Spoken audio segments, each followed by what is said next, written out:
Call the meeting to order. So let's do that. Call the meeting to order. And the first thing I'll do is just a formal roll call of the board. I'm Ken Kinnear, president of the board, present for this meeting. Roll call of the board members. Mr. Bennett? Here. Ms. Ford? Here. Ms. McAdams? Here. Ms. Romerman? Here.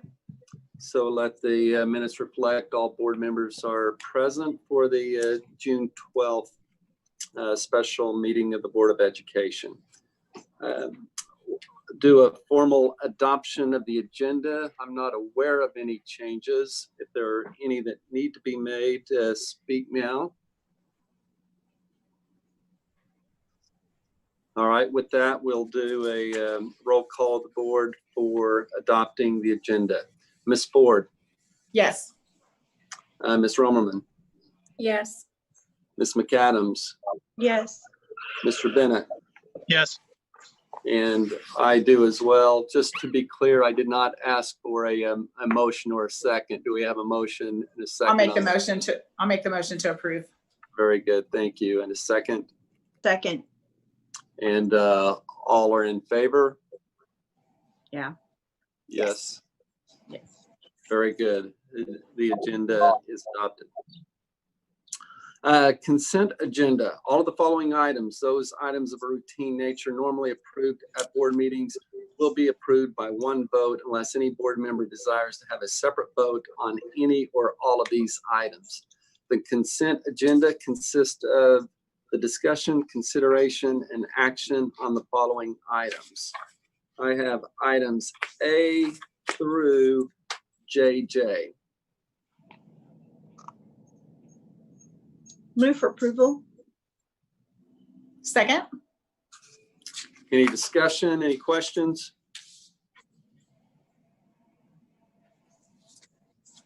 Ms. Romerman? Yes. Mr. Bennett? Yes. Ms. McAdams? Yes. Ms. Ford? Yes. Chair votes yes as well. We'll move on to the business agenda, starting with instruction. Consider and take action on the provider agreement, Oklahoma Early Childhood Program, OECP, with Community Action Project of Tulsa County, CAPTC, for the Rosa Parks Early Childhood Education Program. Ms. Pennington. Good afternoon, President Kinnear, board members, and Dr. Hartzler. I recommend that the Board of Education consider and vote to reapprove the Oklahoma Early Childhood Program agreement with CAP. And this will allow us to have our 4 classrooms again that would serve 88 children at the Early Childhood Center. I just wanted to clarify on, I know there's 2 of these. We're talking about our 2- and 3-year-olds with these. We're not talking about pre-K, correct? Correct. This is just, actually, we would just be serving 3-year-olds that would, they have to turn 3 by September 1st. Okay. All right. Just checking, because I know we've had pre-K in that building, and that the number with the, just made me wonder if we were doing pre-K or kindergarten or 3-year-olds. So that was all. No, the OECP classrooms, we can have up to 22 children. So that's why we do that number in that room, in those rooms. Move for approval. I'll second. Any other discussion or questions? Ms. Ford? Yes. Ms. Romerman? Yes. Mr. Bennett? Yes. Ms. McAdams? Yes. And the chair will vote yes as well. Consider and take action on the memorandum of understanding for the Union Public Schools Head Start program with Community Action Project of Tulsa County, CAPTC, for the Rosa Parks Early Childhood Education Program. Ms. Pennington. Again, I recommend that the Board of Education consider and vote to reapprove the Head Start agreement with CAP. And this would allow us to serve 102 children in 6 classrooms. Again, just 3-year-olds that turn 3 by September 1st. I move for approval. Second. Ms. McAdams, Yes. Mr. Bennett, Yes. Ms. Ford, Yes. Ms. Romerman, Yes. and the chair votes yes. So I have one question. What's the capacity of the building? That puts us at 190. How many could we have? Are there 4 more classrooms? There's 10 more classrooms, but CAP has those classrooms at this point. Okay. They have those rooms. Okay. Okay. And they are birth through 2-year-olds. Oh, wow. Okay. I didn't realize they had that many. All right. Thank you.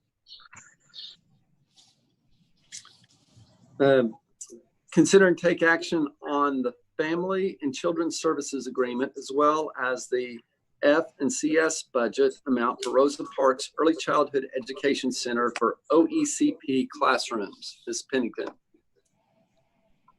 I recommend that the Board of Education consider and vote to approve the Family and Children's Services Agreement, as well as the F&CS budget with Rosa Parks for these OECP classrooms. And this allows us to have a behavioral specialist as well as a family support specialist that helps to serve our families as well as our children, just meeting their needs for the year that they are with us.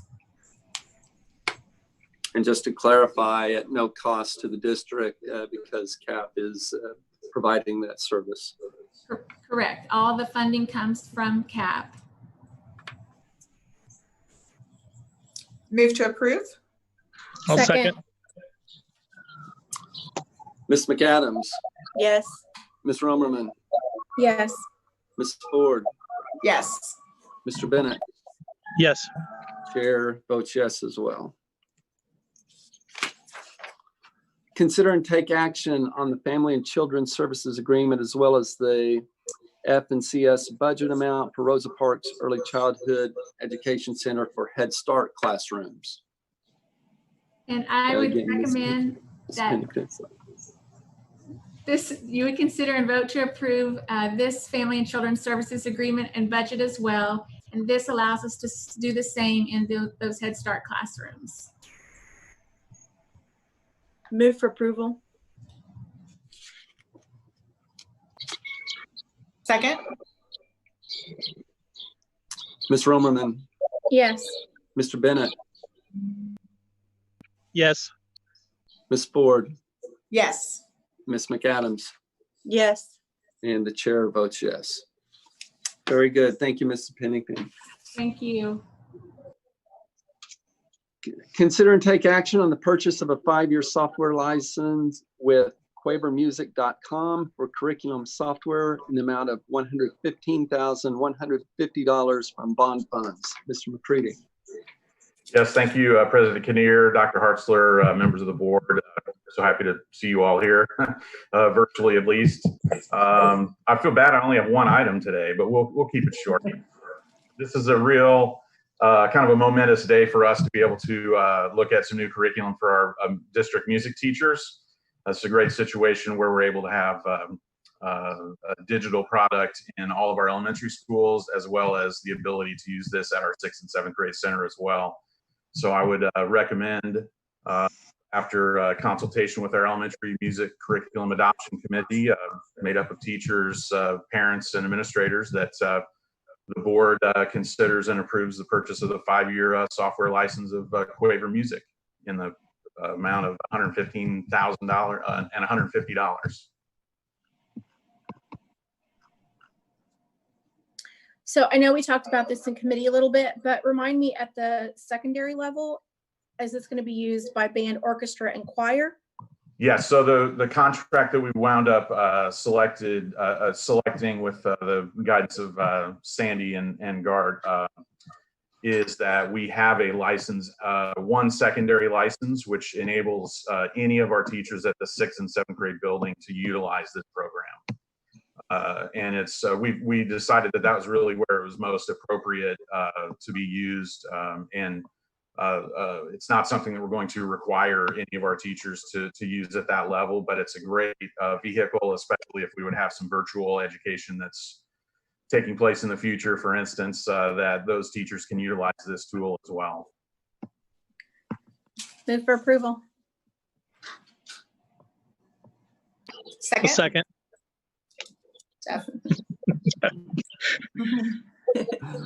Mr. Bennett, Yes. Ms. Romerman, Yes. Ms. McAdams, Yes. Ms. Ford, Yes. and the chair votes yes as well. Thank you. Consider and take action on the purchase of consider and take action on a contract with Seesaw Learning System in the amount of $66,615 from bond funds. Mr. Morris. Yes, Seesaw Learning System. This is a platform that, with the help of our principals and Teresa, we looked at some platforms for elementary to use, both in class with our one-to-one startup, and also if we have to move to distance learning or virtual learning, that would be effective as well. We looked at several different options, and this is the one that we found to be most useful, especially for our littles. They need to have a lot of pre-made buttons and a lot of things to have that touchability. So this really came in as the top learning system for elementary. It's a 2-year contract. It covers all elementary sites, all grades, pre-K through 5th grade.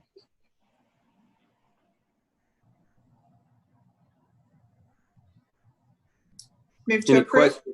questions? I was pausing to see if there was any questions before I moved to approve. So Yes, move to thank you. approve. Okay. Second. Ms. Ford, Yes. Ms. McAdams, Yes. Ms. Romerman, Yes. Mr. Bennett, Yes. and yes from the chair. Thank you. Consider and take action on the renewal of Bullitt School Solutions Destiny Library Management subscription in the amount of $78,885.75 from bond funds. Mr. Morris. Yes, this is our library management tool that we use in the district. This is a renewal of that tool, but also we are going to move from hosting it on our own servers here on site and move it to a cloud hosting, which gives us a little better access and a little better support, not having to upkeep the server on site, but it also gives us more flexibility when it comes to I hope I didn't do that. It gives us a little more flexibility with ebooks. So our media specialists, when purchasing electronic books instead of hard copy paper books, allows our students to access those from anywhere, having this cloud hosted solution. So we're really looking forward to that as we move one-to-one and we move to the possibility of having intermittent distance learning as well.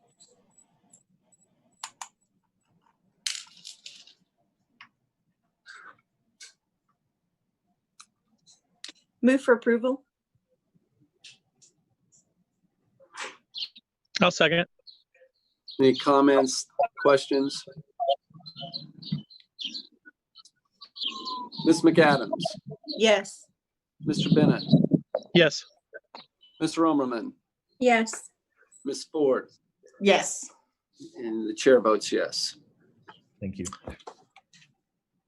Moving on to Mr. Borland, consider and take action on the purchase of Manage Engine desktop management licenses from Zoho Corporation in the total amount of $59,283.45 from general and bond funds. Yes, good afternoon. This is an extension of our existing product. We already own the product.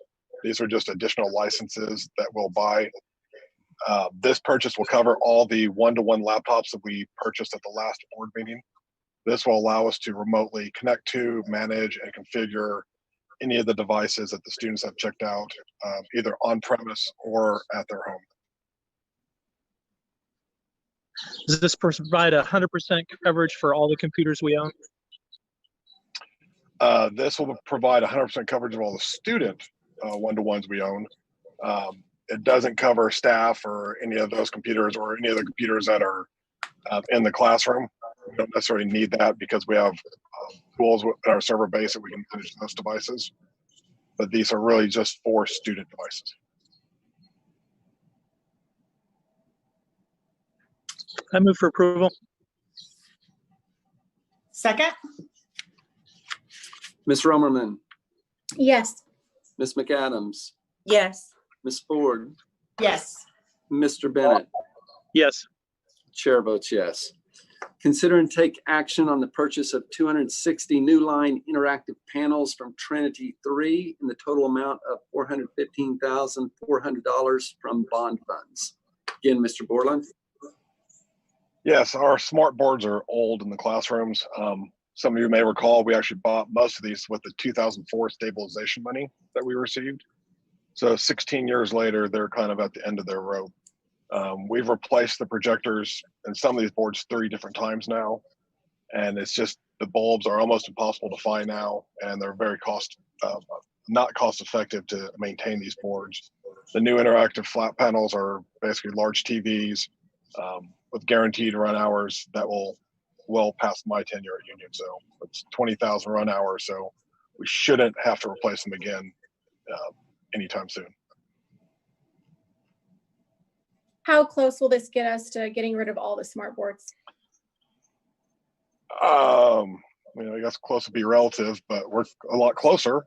This would put us, we have roughly 950 smart boards. We've already replaced all the smart boards at Darnaby and Ochoa. They're completely done with the renovations.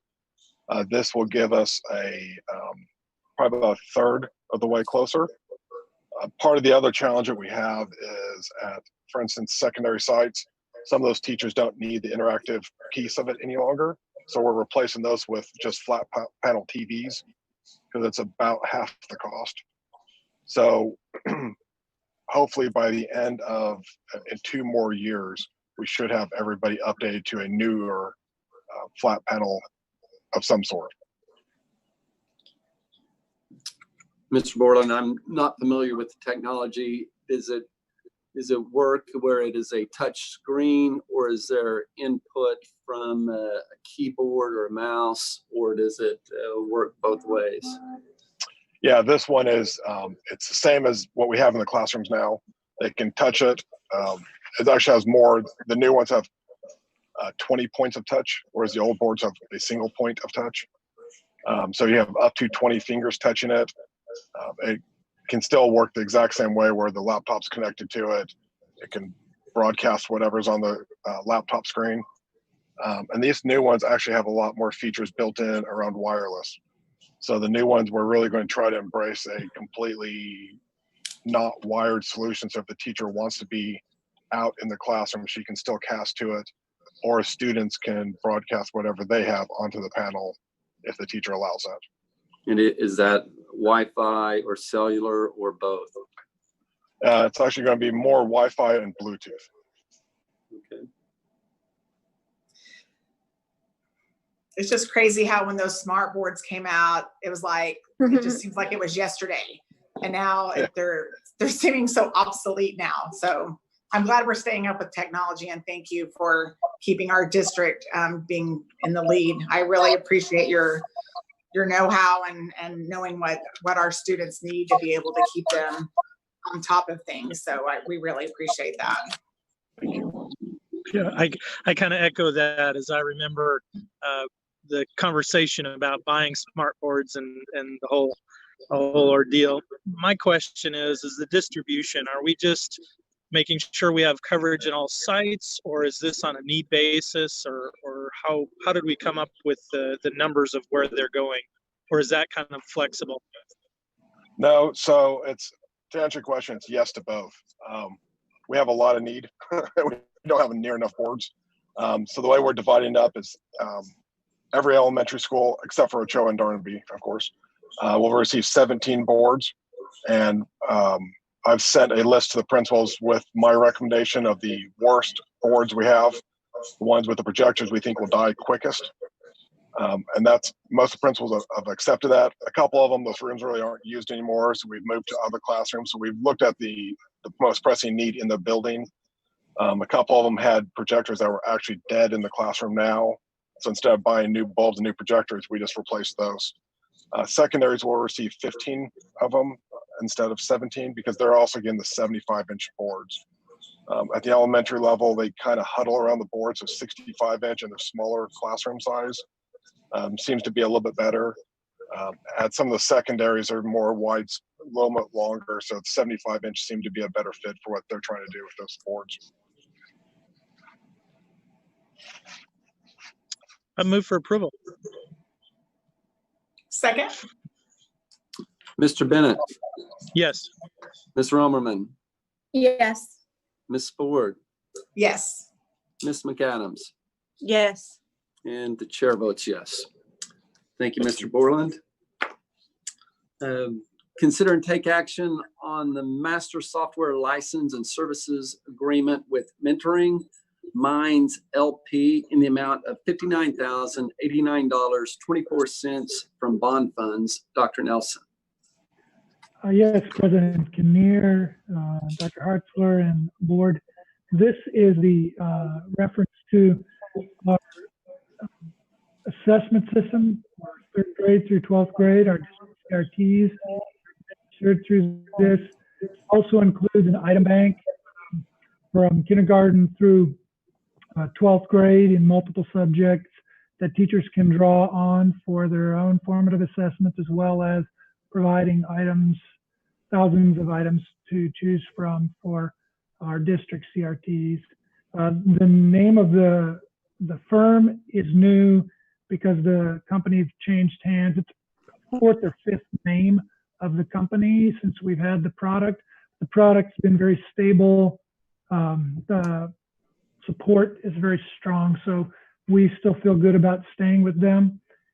We did change the purchase to just a 13-month purchase because we are looking at some other assessment products that may be a little more cutting edge.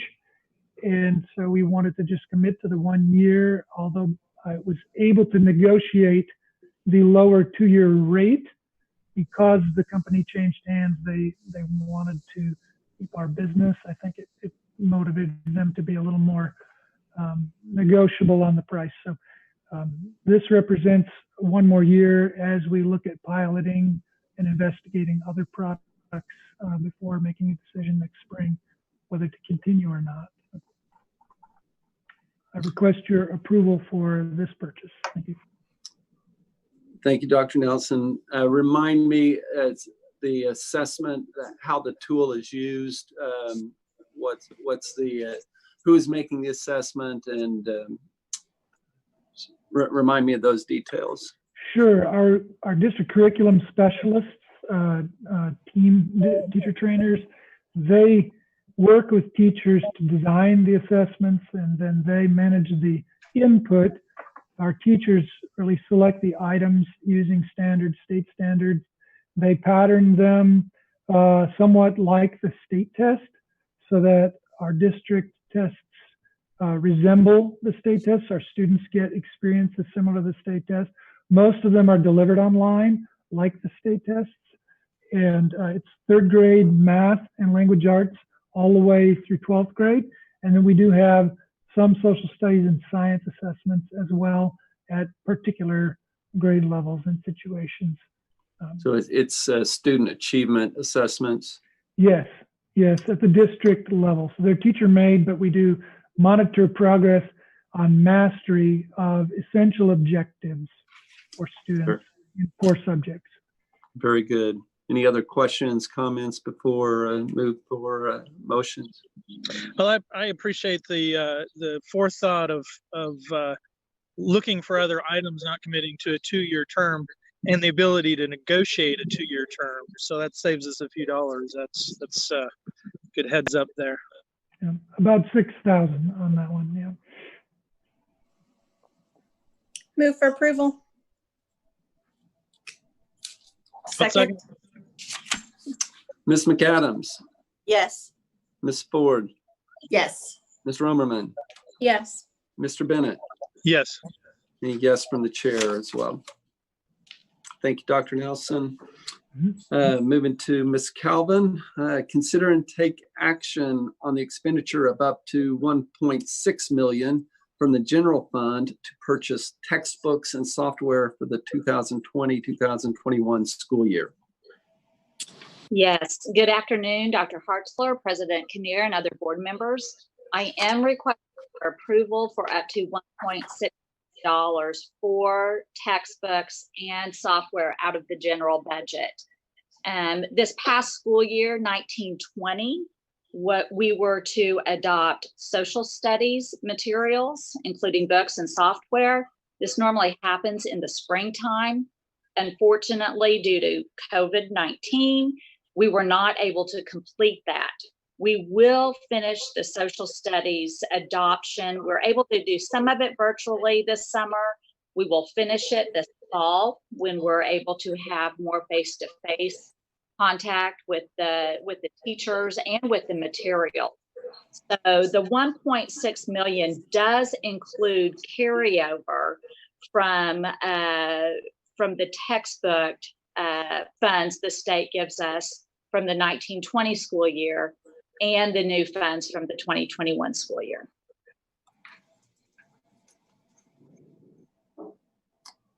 So is that a, sorry. Go ahead. No, go ahead, Ms. McAdams. So was that a state allowance that we can carry over because of quarantine, or is that normal that we can carry over that money? We can normally carry over textbook funds. Okay. And as we're looking forward to the next year, are we looking at anything different on the ratio of like what's a software-based textbook versus a hardback textbook? We are. Just as a reminder, when we adopted science a few years ago, which it's actually up for adoption this year, we did in the elementary level adopt an electronic format for science as part of our adoption. So yes, we are looking at everything that's available, both electronically and books.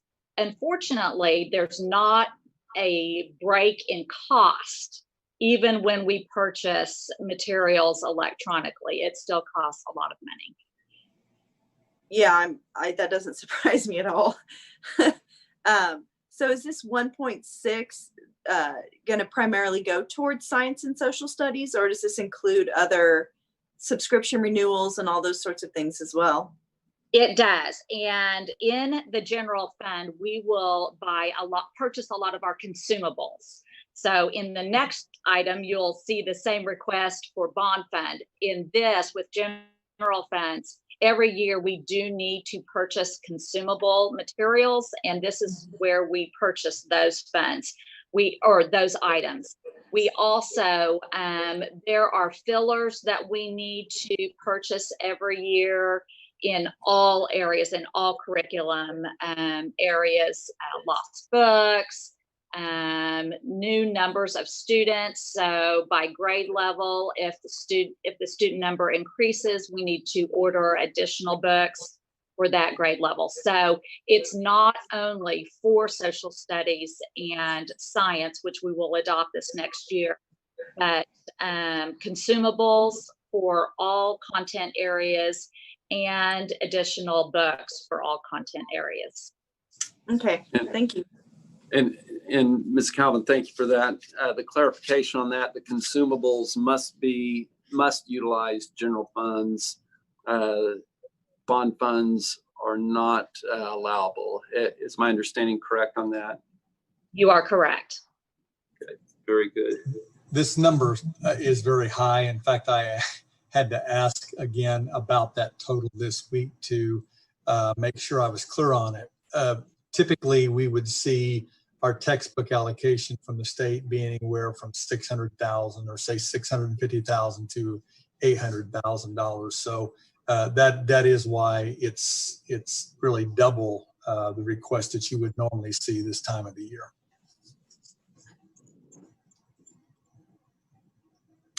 Very good. Any other comments or questions before I ask for a motion? Move for approval. Second. Go ahead, Heather. Ms. Ford, Yes. Mr. Bennett, Yes. Ms. Romerman, Yes. Ms. McAdams, Yes. and the chair votes yes.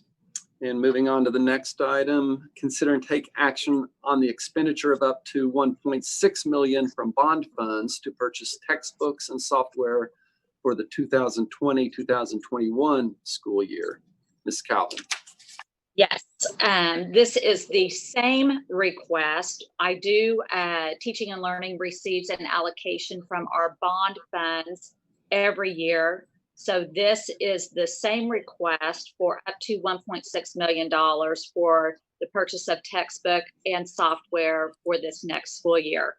Also to include social studies and science and any hardback books or software that we need to add. And again, for the sake of clarification, the total expenditure could be up to 3.2 million. It's not 1.6 million, which could be all general or all bonds. That is correct. Move to approve? Second. Ms. McAdams, Yes. Ms. Ford, Yes. Ms. Romerman, Yes. Mr. Bennett. Yes. Chair votes yes. Consider and take action on the expenditure of up to 300,000 from bond funds, the general fund, and grants to Project Lead the Way for instructional materials for the elementary and secondary sites for the 2020-2021 school year. Ms. Calvin. Yes.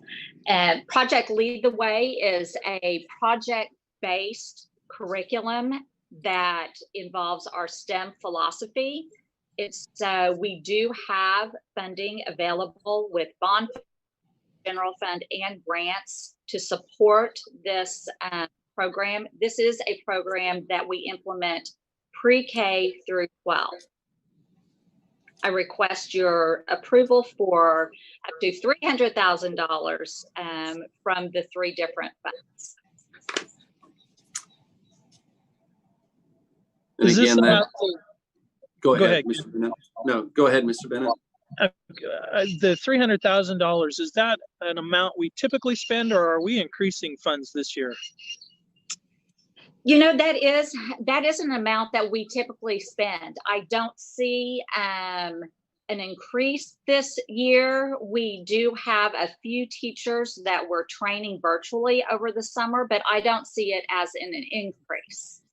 Now, if during the adoption process for science, which is a portion of Project Lead the Way, if we adopt additional materials within this program of Project Lead the Way, the amount could be higher. So with our PLTW curriculum, how much of that is actually consumable? I know there's things like robotics and there's different kits that can be reused, but I also know there's like science experiments and things like that that are definitely consumable. So. Right. I would have to say a smaller portion of this is consumable as far as the dollar amount is in relationship to the total. And that is mostly on the elementary side. We have more consumable items. So of these permanent items, are we just adding to what we own? Is PLTW coming out with new kits that we want to augment our curriculum? If so much of it is a non-consumable, what are we replenishing or replacing or adding to? Certainly. Some of it is training. We have to train our teachers every year, and it is one of the best curriculum training that our teachers go through and the response that we get from the teachers. So part of the $300,000 is for training. The materials, well, and you did ask if they are bringing new modules out. They are bringing new modules out this year. So it is possible that we're looking at implementing some of the new modules throughout our elementary schools, have a good idea of how we can incorporate that into each of our grade levels and the curriculum before we do our adoption at the end of the year. Okay, thank you. Any other questions or comments? I'll entertain a motion. So moved. Second, Ms. Romerman, Yes. Mr. Bennett, Yes. Ms. McAdams, yes. Ms. Ford, Yes. and yes from the chair. Thank you. Moving on to personnel matters. Consider and take action to name the principal of 6th grade, Mr. Logering. President Kinnear, members of the board, Dr. Hartzler, it is my honor to recommend that Clayton Huck be named as the official principal and remove the interim from his title. He was named interim principal at the 6th and 7th grade back in December. He's been an assistant principal with us since 2014 and has worked for Union since 2009. He has his bachelor's degree in sociology and economics from Oklahoma State and his master's degree from Northeastern State University. With your approval, we'd like to recommend Clayton Huck to be the official principal at 7th grade without the interim title. Move for approval. Second, Mr. Bennett, Yes. Ms. McAdams, yes. Ms. Romerman, Yes. Ms. Ford, Yes. yes from the chair as well. Where is he? I got the invite. I'm not sure where he is. So, probably watching on YouTube. Congratulations, Clay. Yeah, Absolutely. Consider and take action to name the principal of Rosa Parks Elementary School, Mr. Logering. Thank you once again. And again, it is my honor and privilege to recommend Miss Heather Federline as the new principal of Rosa Parks Elementary. Miss Federline has taught with Union for 15 years before becoming an assistant principal back in 2004. She served at a number of our school sites and done an outstanding job. She was also Teacher of the Year back in 2002 for Union.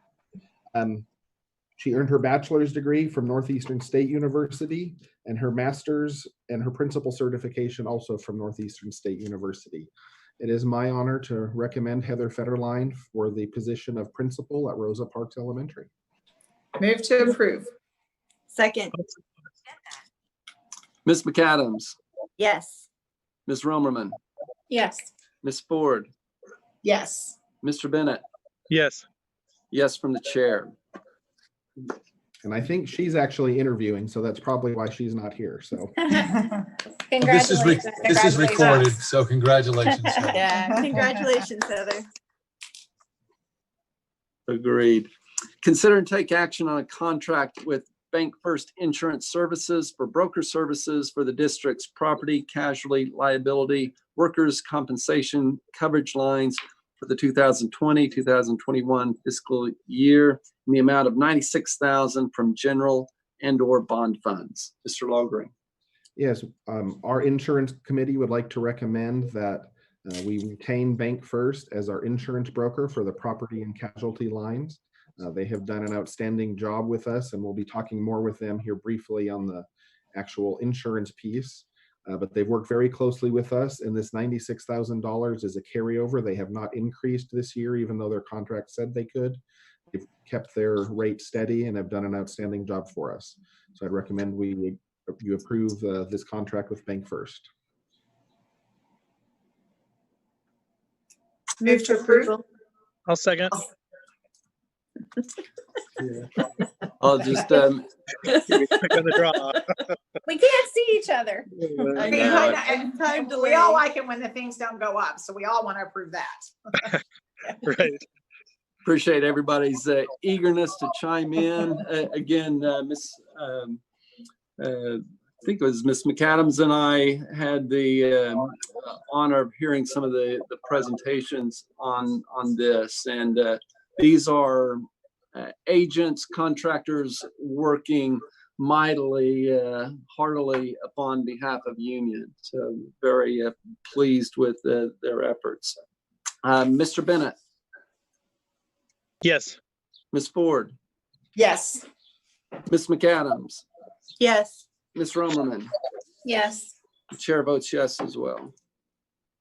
Consider and take action on an agreement with CARE ATC to provide national shared site clinic services to union PPO employees.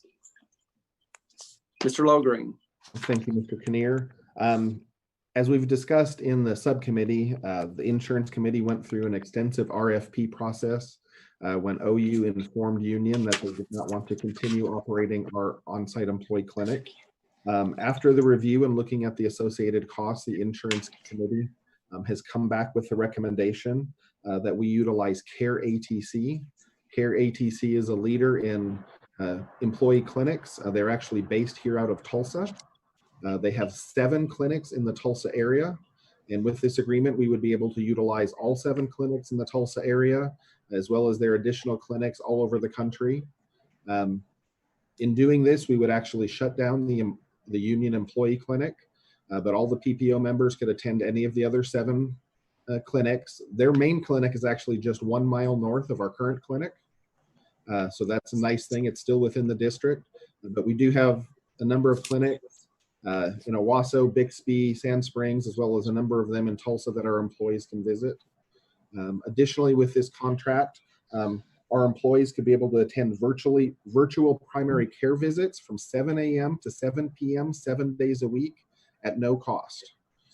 This is built into the contract. We feel that's a great utilization tool for our employees to be able to do that. And that can be scheduled through the CARE ATC's electronic app, which is wonderful. You can get on the app and schedule that. It is still a regular clinic, but they do see kids at their sites as well. So they have primary care. We'll be able to see kids at all of those sites. Employees will continue to be able to receive $0 generic medications, as well as free labs from the clinics as they have in the past. And so none of that will change. So we're very excited to make this recommendation and would be happy to answer any questions. And Sandra Callahan is also here with our insurance committee should you have other questions.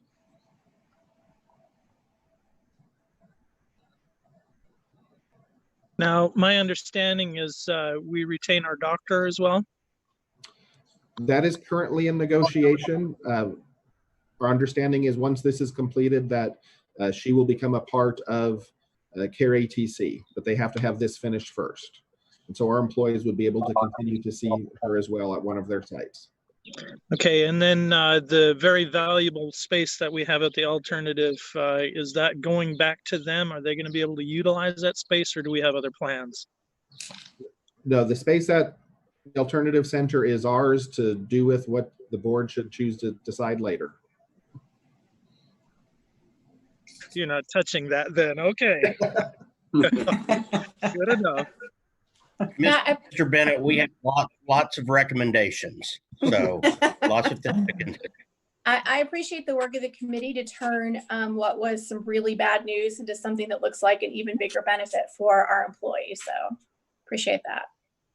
That's great. Yeah, it does sound like they're, sorry, go ahead. I was going to say, we went over this a lot in subcommittee, and it's pretty awesome. There's clinics out in Bixby and Owasso, so our teachers who are currently maybe having to drive in or trying to schedule an appointment around their work day are able to go to a clinic closer to them, perhaps on the weekend.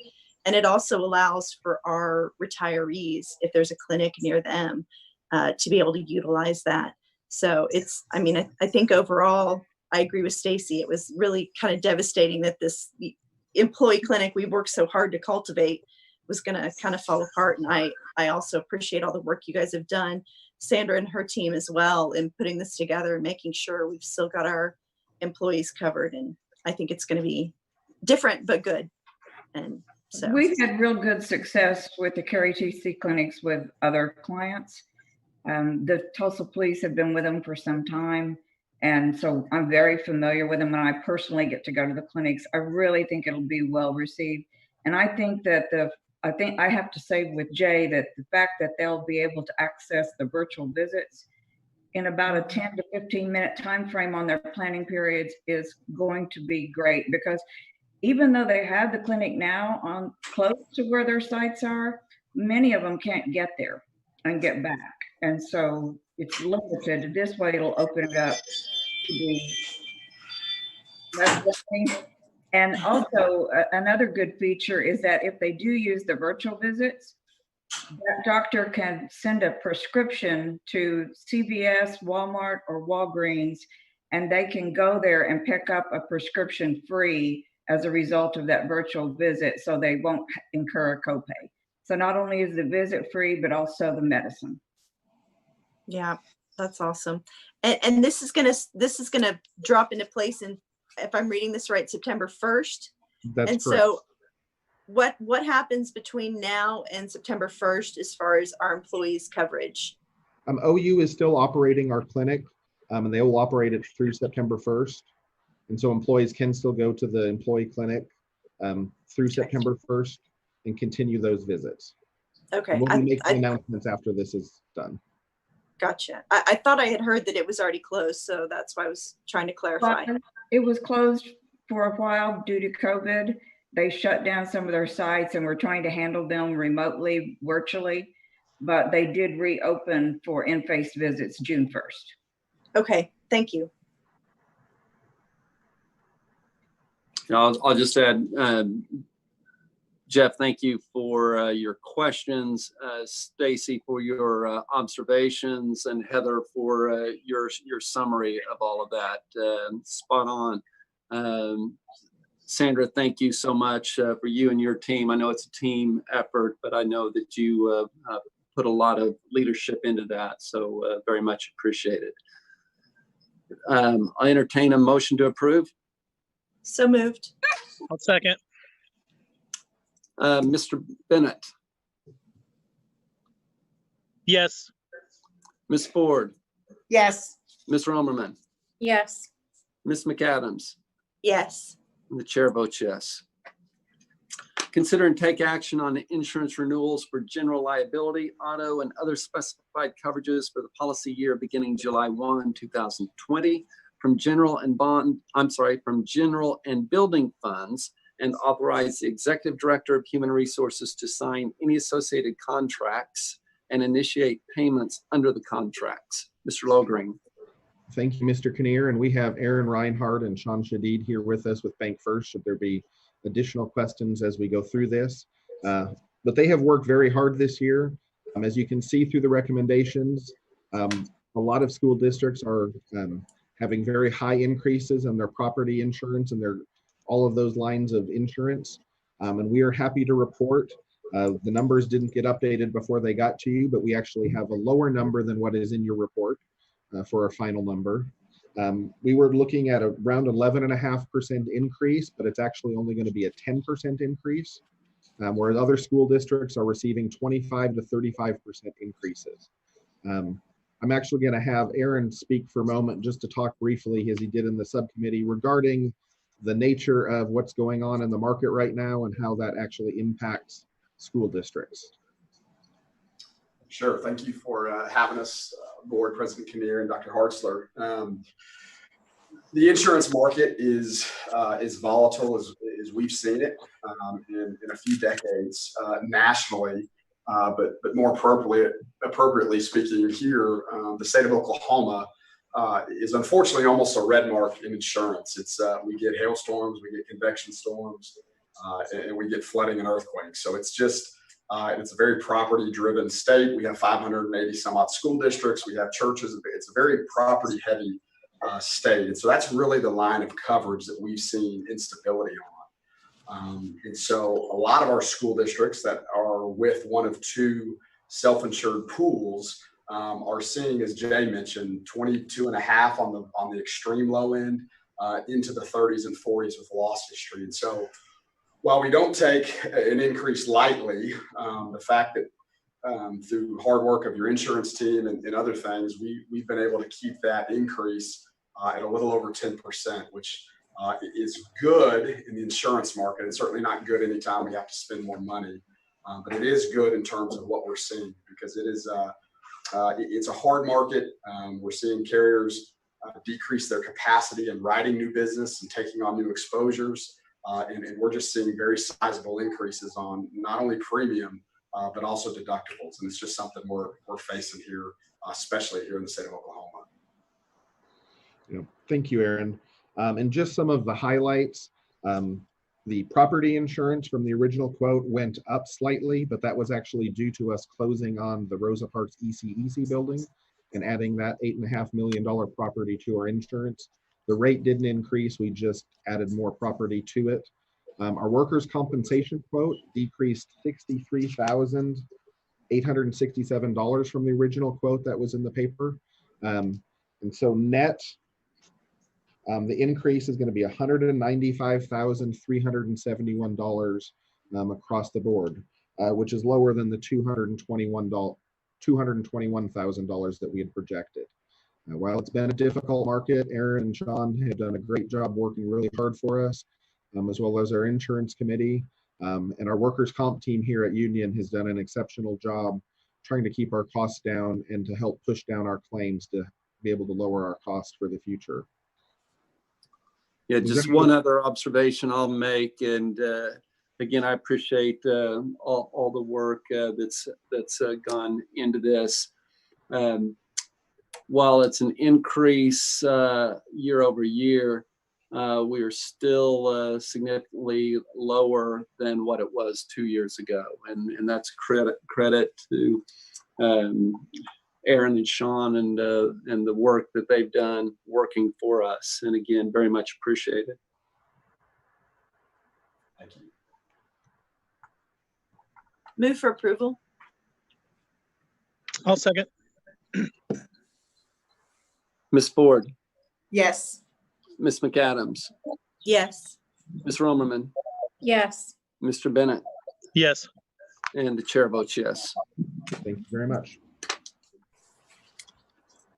Moving to school operations, consider and take action to award bids for food, paper and bread, and renew produce, commercial pizza, frozen custard, and chemicals for the 2020-2021 fiscal year and approve blanket purchase orders for same. Ms. Griffin.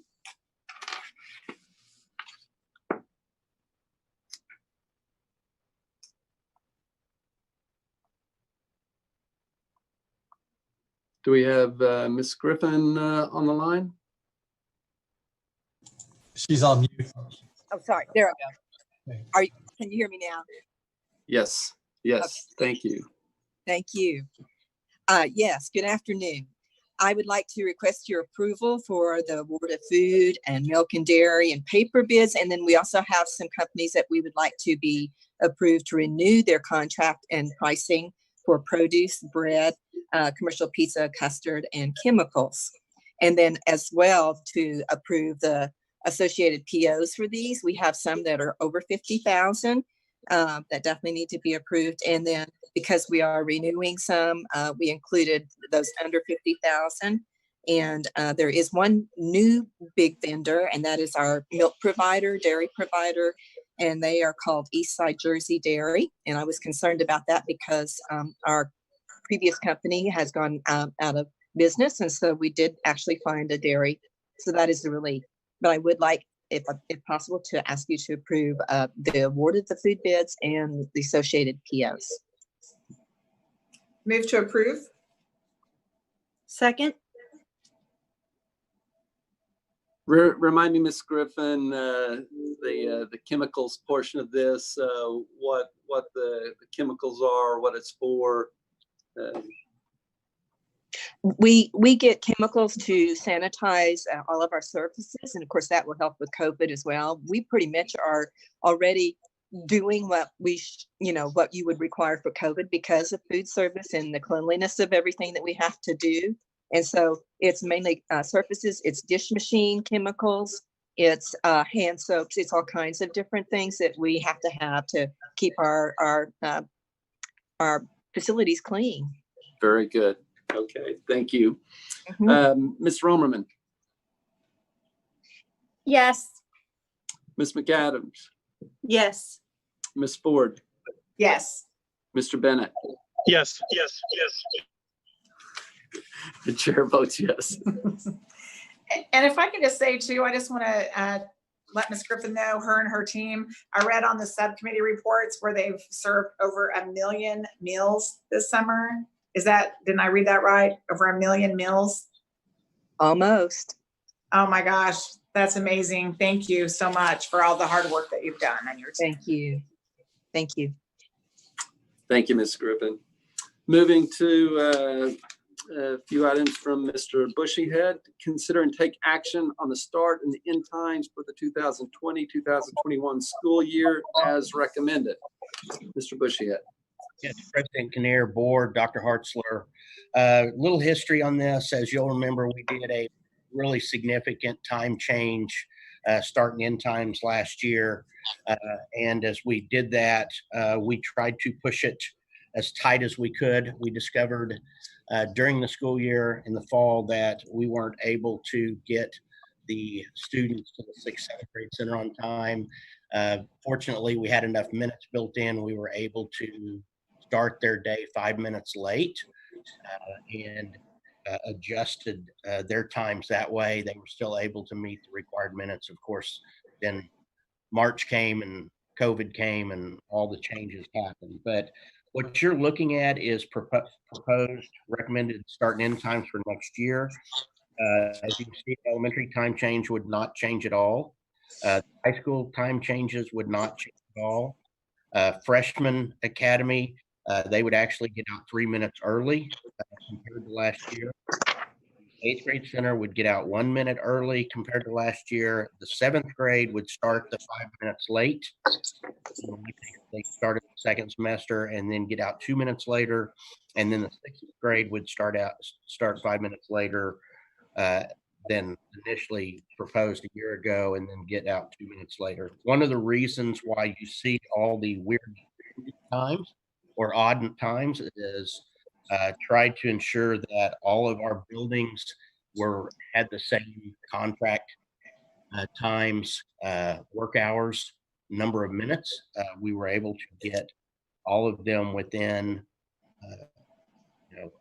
less than a half of an hour when you add it up for the whole year. So really not a lot of significant changes. This will help us be able to get kids at the 6th, 7th grade center on time. And then make sure we meet the minimum number of minutes required by the state. So, ask that you approve it. I move for approval. Second. Any questions, comments? Ms. Romerman, Yes. Mr. Bennett, Yes. Ms. Ford, Yes. Ms. McAdams. Yes. Yes from the chair. Consider and take action on extension of the agreement with American Waste Control for waste collection and recycling services in the amount of $148,000 from general fund. Mr. Bushyhead. Yes. If you'll recall, a few years ago, we went and started outsourcing our waste management. Our last year's number is a little bit lower than this, but they have held our rates to the same as last year. And so there is no increase in terms of what they are charging us. The only increase we have is we are using them more. We are currently serving a lot more in terms of recycling, which is something that we will be evaluating this year. It seems that we have taken on the responsibility of the recycling program for Broken Arrow, Oklahoma. And as a result of that, we are really going to have to evaluate that cost. This amount should cover the year, depending on what happens, over the year, but would recommend that you approve this. We appreciate the fact that they did not increase our rates this year and kept everything at the same per unit cost. Ask that you approve this agreement. Yep, Mr. Bushyhead, I appreciate the reference to the community and city program. It almost seems to be that we're in. obviously we are good citizens and want to recycle, yet there's a cost. Can you be a little more specific, go into the details of how we become the center rather than just taking care of our own? Yeah, well, initially, we put the recycling in for, we have student clubs, we have recycling clubs at some of our elementaries, we have them at some of our secondary schools. And so the recycling bins went in for that purpose. Unfortunately, we don't have trash bin yards that will hold all the bins that we have. And so they are out in the open. And the city of Broken Arrow, because they don't have a recycling program, our recycling bins in those school areas tend to get filled up by people, again, just using them. I mean, they're out in the open and available. Our child nutrition department has really significantly increased the amount of recyclables that they do. And I'll tell you that a recycle bin costs us less than a trash bin. So a full recycle bin is cheaper for us than a trash bin.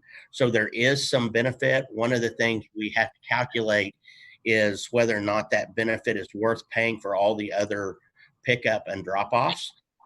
We are looking at ways to take the recycling bins and not have them out so open. For example, at the high school, they're all behind the high school. We don't have the problem with that.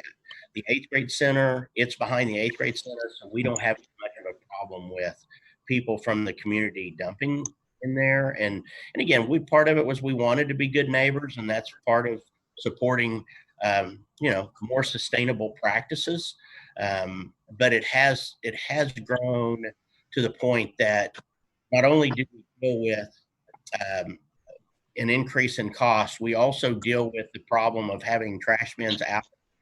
We got to see a really interesting video a couple weeks ago with somebody trying to dump a bucket of cleaned fish into one of the recycling bins. And whether it was karma or what, he ended up wearing most of the bucket, left it in front of the trash can.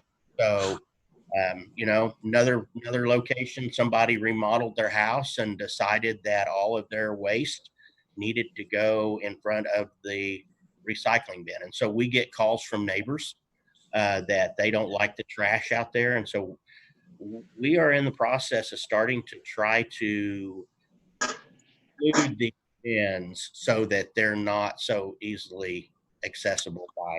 Very good. And I think Thank too, you. like I've talked to Charlie about this too, Mr. Kinnear, and with Peters, it is right out in the open. And Broken Arrow is starting a recycling program this fall. We do have the net in Broken Arrow as well, but I think it's just so convenient because it's right in the parking lot at Peters, right in the middle of, Country Air neighborhood. At least that's the one that I've talked to Charlie recently about.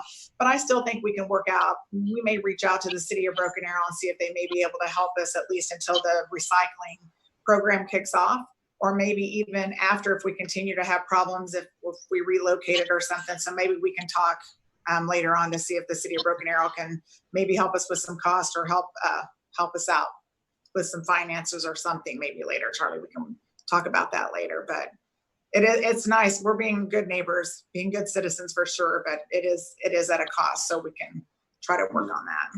Thank you, Ms. Ford. Any other questions or comments before we entertain a motion? Move for approval. Second. Ms. Romerman, Yes. Ms. McAdams, Yes.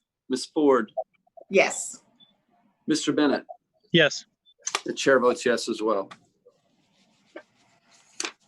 Thank you. Consider and take action on the renewal of annual service agreements with West Termite and Pest Management, Inc. for pest management services for the district and cafeterias in the total amount of $50,848 from child nutrition and general funds. Mr. Bushyhead. Yes, President Kinnear, I'm gonna invite David Young to take himself off mute because the memo I am showing shows an amount of $28,848. And I am going to make an assumption that there's an additional 30 for child nutrition. Is that correct, David? Yeah, there should be two. It should be operations and then child nutrition. All right. So I only have a copy of one, but what is in all the areas that are treated by West Pest in the child nutrition areas, we ask that we run those costs through them. It's on a separate RQ, but because we bid these together, and then we have the operations side. So this is our annual pest management services that we bring to the board, and again, asking that you approve that agreement. And just to clarify, Mr. Bushyhead, yes, on our materials, we see the RQs for both amounts that total the 50,848, one for 28,848 and one for 22,000. Just wanted to make sure, because I just have on operations in front of me. So thank you. Move for approval. Second. Now, is this a contract that I mean, obviously we review it every year, but do we go out to bid, or, I mean, this is a renewal. How does that process work? And I'm mainly speaking to David, I guess. Yeah, this is a renewal. We bid this, I think it was three years ago, we bid this out and we renew it. We review it every year. Actually, under federal procurement guidelines, the child nutrition has to do a supplier review. Any of their contracts that they renew, they have to review the supplier. So, yeah, we've looked at these, and it's a renewal. Generally speaking, we won't go out for bid, but every 5 years, unless we see a huge increase in the service. Okay. Any other questions or comments? I believe we have a motion and a second. Any other discussion? Ms. Romerman, Yes. Ms. Ford, Yes. Ms. McAdams, Yes. Mr. Bennett. Yes. Yes from the chair. Thank you, Mr. Bushyhead. Thank you. Consider and take action to accept the bid for the 7th grade center pool dehumidification unit replacement project and award the contract to Shoemaker Mechanical in the amount of $234,776 from bond funds. Mr. Isaacs. Yes, Dr. Hartzler, President Kinnear, members of the board, good afternoon. So several months ago, we lost the main desert air conditioning unit to the pool natatorium, and it does most of the dehumidification and air conditioning for the pool. And so this unit is, it's called a pool pack unit. It's a large unit, and it will function in the same capacity, if not better, than the old desert air unit. So with your approval today, we will go ahead and get started with procuring that unit and getting it placed on the pool. What's your expected life on this one? This one's better than the desert air. It does have a 15-year life, and it's designed to actually function in the pool environment. So most of the coils and the equipment that's in the air conditioning compartment or the heat exchange compartment is coated so that the chloramines in the environment won't deteriorate the metal or the coils. So that's something that the desert air unit we did not have in it. So this is specifically rated for pool use, and they are more expensive. Yeah. So, How old was the old unit? 7 years. Oh, wow. That's disappointing. Yeah. I'll move for approval. Second. Ms. McAdams, Yes. Ms. Romerman, Yes. Mr. Bennett, Yes. Ms. Ford. Yes. Yes from the chair. Thank you. Moving to finance, consider and take action on the annual blanket purchase order encumbrances and authorize the encumbrance clerk to establish said encumbrances purchase orders for the 2020-2021 fiscal year, contingent on the approval and appropriation of the 2020-2021 budget, and authorize the encumbrance clerk to expense the utilities and increase utility encumbrances and purchase orders as necessary to pay all utility invoices and expenses through June 30, 2021. Mr. Young. President Kinnear, Dr. Hartzler, members of the board, this is a annual approval that we have of purchase orders that we anticipate will be over 50,000. They're annual blankets. It includes utilities, various payments like our transfer fees to Tulsa Public Schools for our special education programs, our gasoline and diesel fuel, our insurance benefits, and various other blanket POs that are over 50,000. So at this time, I would ask your approval of this agenda item. Move for approval. Second. Any other comments, questions? Ms. Ford, Yes. Ms. McAdams, Yes. Ms. Romerman, Yes. Mr. Bennett. Yes. Yes from the chair. Consider and take action on the purchase of Munis software licenses, support and upgrades, client access licenses, and operating system database, OSDBA, and upgrade support from Tyler Technologies in the amount of $257,571.18 from general and/or bond funds. Dr. Williams. Good afternoon, Mr. President, members of the board, and Dr. Hartzler. This is a recommendation for a 2-year renewal of our Munis financial and payroll HR system. You can see that the itemized list of the various modules that we will be renewing again for the 2-year period. This reflects a slight increase from our current subscription. But I will point out that we did go in and eliminate 3 modules from our subscription that we didn't need, saving the district about $6,200 a year. So with that, we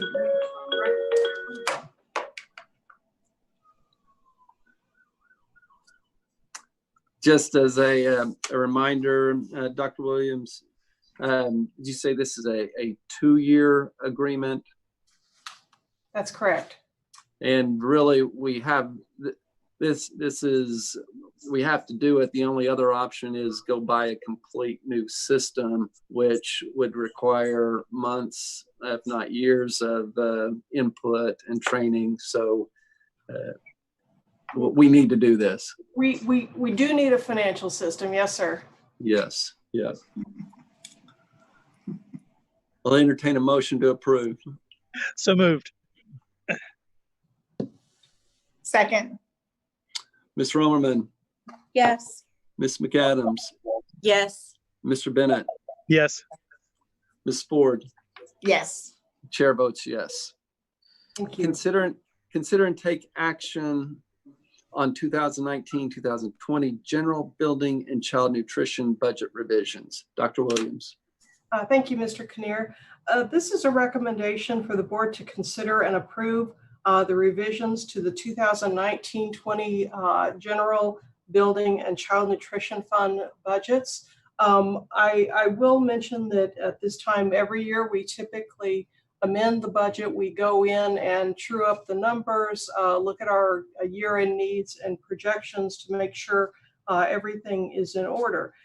This year being a very unusual year, we have a number of changes, and in the general fund, in fact, reducing revenue by $2.471 million.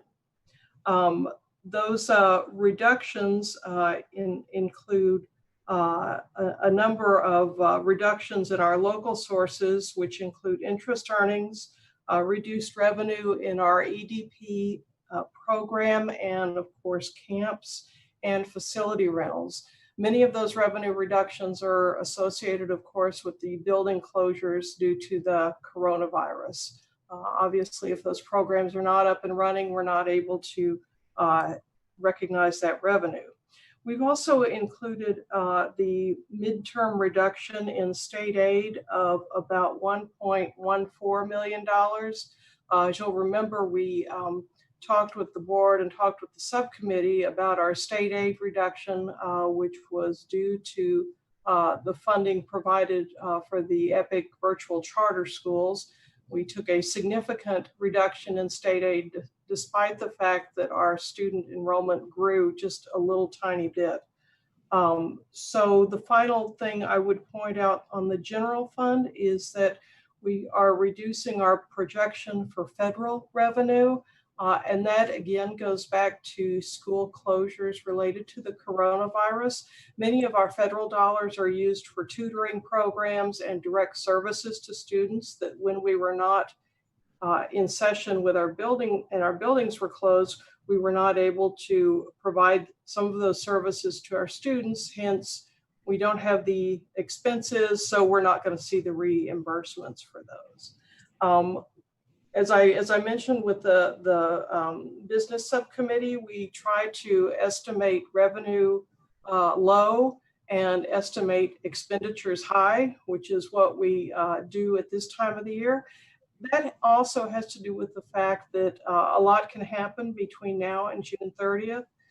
For example, it's not uncommon for the district to receive unexpected funds. Sometimes grant funds are increased unexpectedly, and we have to spend those down at year end. So we always try to leave a little bit of room aside and apart from our regular spending projections in case some of those do come in toward the end of the year and we're able to spend those. I'd be glad to answer any questions. Dr. Williams, if you will please just remind the difference between the 6.8 proposed budget and the 6.8 temporary appropriations budget. What's the difference? Not the numbers in them, but the purpose between the two. Sure. Our proposed budget for 1920 is where we make adjustments to the current fiscal year before we get to the end of the year. And then, of course, our temporary appropriation budget is for the 2021 year, where we take those temporary appropriations and we prepare a budget prior to our official estimate of needs in September, so that we do have operating budgets to work from the July 1. So one is giving us a look at how we would expect to close one year and what we'd expect to be looking at for the next year. That's correct. Any other questions, comments before we entertain a motion?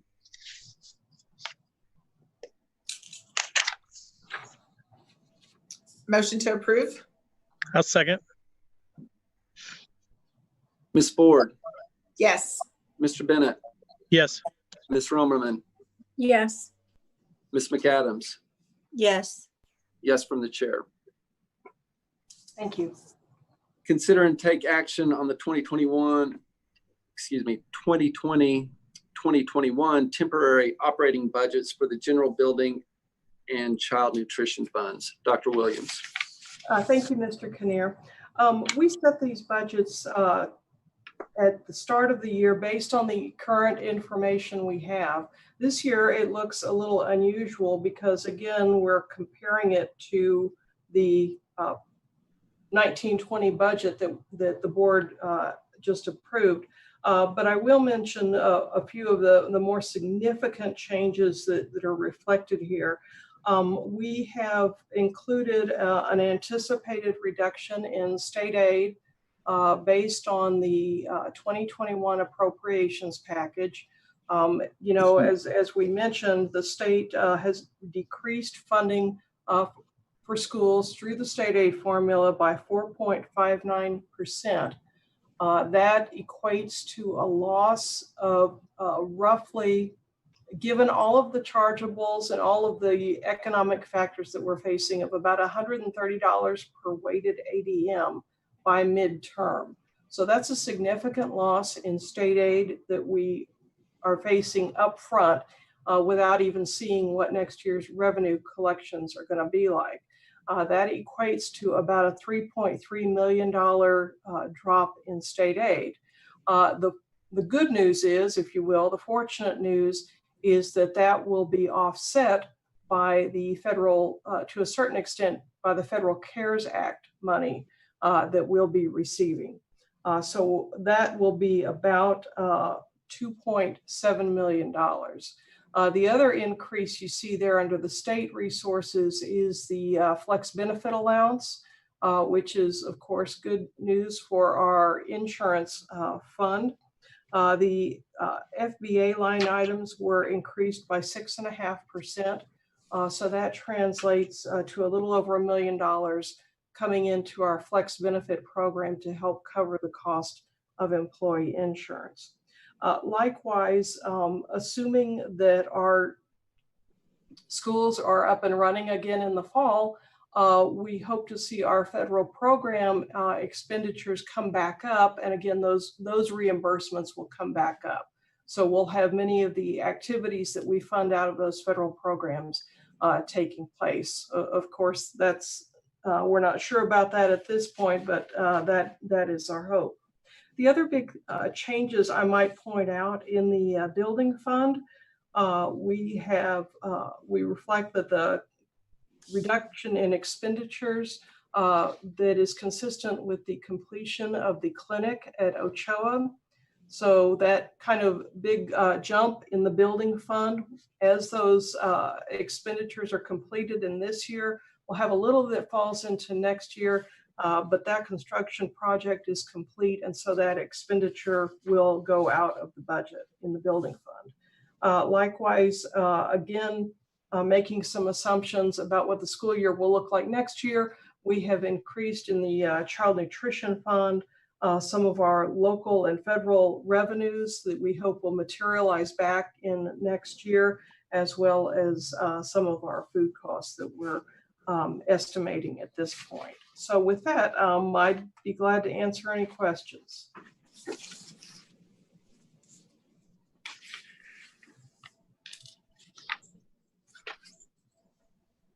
Move to approve. Second. Comments, questions? Ms. Romerman, Yes. Mr. Bennett, Yes. Ms. Ford, Yes. Ms. McAdams, Yes. and the chair votes yes. Thank you. All right. Consider and take action on the payment of a one-time 2019-2020 retention stipend for work performed during 2019-2020, if funding allows, on June 30, 2020, to be paid on specified dates in July 2020 to eligible employees as per the allocation plan terms and conditions discussed with UCTA for certified teachers, USPA for eligible support employees, and as recommended by the Superintendent for Administrative Associate Exempt Curriculum Coordinator personnel classes, with funding from the 2019-2020 General Building and Child Nutrition Funds as deemed appropriate by the Chief Financial Officer based on available resources as of June 30, 2020. Dr. Williams. Thank you. This is a recommendation I'm very happy to make, especially this year and the year that we've just finished. Our staff across the board have demonstrated their commitment to being good stewards of district resources, and through the efficiencies and conservative spending that we've been able to manage and monitor, we're able to identify funds that are available for a 5% retention stipend for our full and part-time employees. I will say that we have negotiated both of these items, and they have been voted and approved by both UCTA and USPA. in our plan, you'll notice that we've kept much of our stipend language similar to what you saw last year, but this year, due to our need to assure social distancing for our employees, we will be handling things electronically. If approved, stipends would be dispersed through direct deposit on July 15th. Prior to that, and in fact, several weeks ago, HR began the process of getting contracts out to the school sites for renewal next year to our employees. And they'll also be continuing that with distribution of the paperwork through the Safe Schools program. And that is how we provide training and documentation to our employees to assure that they understand, for example, that if they leave the district before September, they're obligated to pay the stipend back. And we make sure that our employees are really clear on all of that. So I'd be very glad to answer your questions.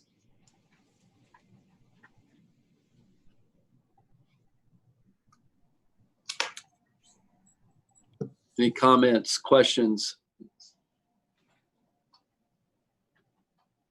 Move to approve.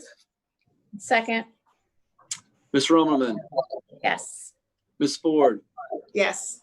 Ms. McAdams, Yes. Mr. Bennett, Yes. and a yes from the chair as well. Thank you so much. Thank you all. Yeah. Thank you guys for all the work you do to be able to make this happen. Team effort. I know. Yep. It takes everybody, and we appreciate it. Well said.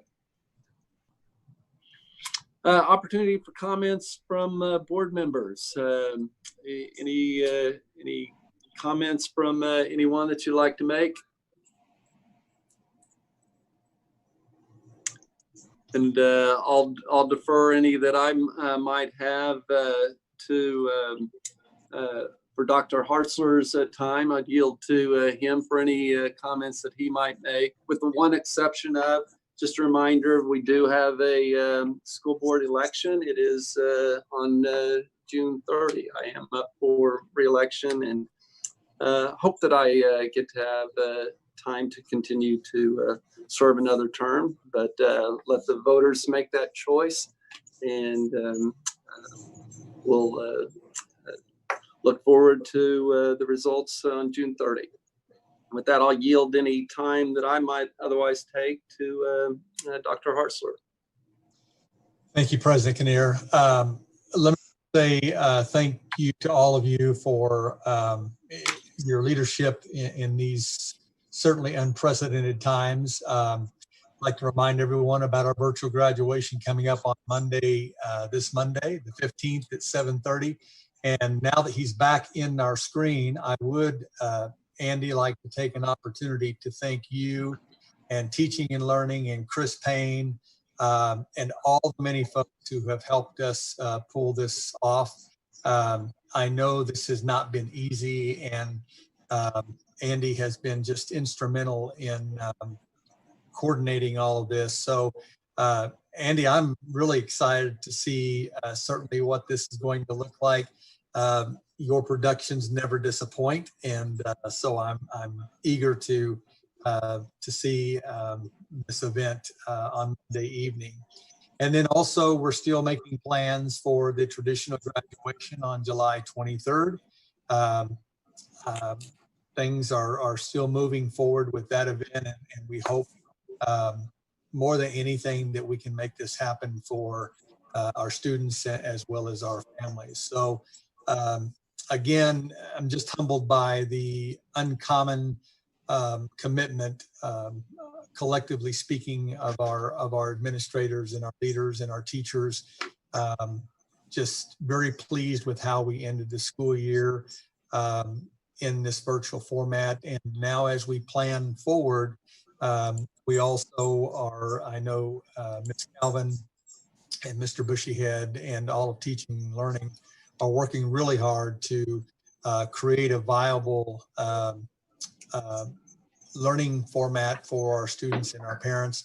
We're not there yet in terms of what that looks like, but we know that it's going to be viable in terms of hopefully being here traditional on August the 13th. If not, we'll be able to offer a dynamic learning experience in virtual settings. So with that said, just certainly missing everyone. I'm eager to start getting to see people firsthand as well as our kids. We just need to continue to work and press forward through this. And thanks to Mr. Bushyhead and his leadership for the district reentry committee. We are meeting every Thursday, and we are ever so moving kind of just one step forward. We have to be careful about moving too quickly, because I think if we do move too quickly, it could potentially set us back. And so we are ready to talk about what phase 2 will look like, and then certainly the big decision will be phase 3. That is when we talk about the reentry for the school year, and we're not there yet. We're kind of learning as we go through these different phases, but I'm confident that we'll be able to have a safe plan that will be available not only to our students, but also to our incredible employees and our families. So. And just as a reminder, that virtual graduation is streamed, and it's on at 7:30. Is that correct? Am I thinking correctly on that? 7:30 on Monday. Andy's shaking his head, yes. So yes. Very good. Any other comments? With that, I'll move for a motion to adjourn. So moved. I'll second. All in favor? Yes. Aye. Yes. Aye. Hearing no no's, we are adjourned. thank you all.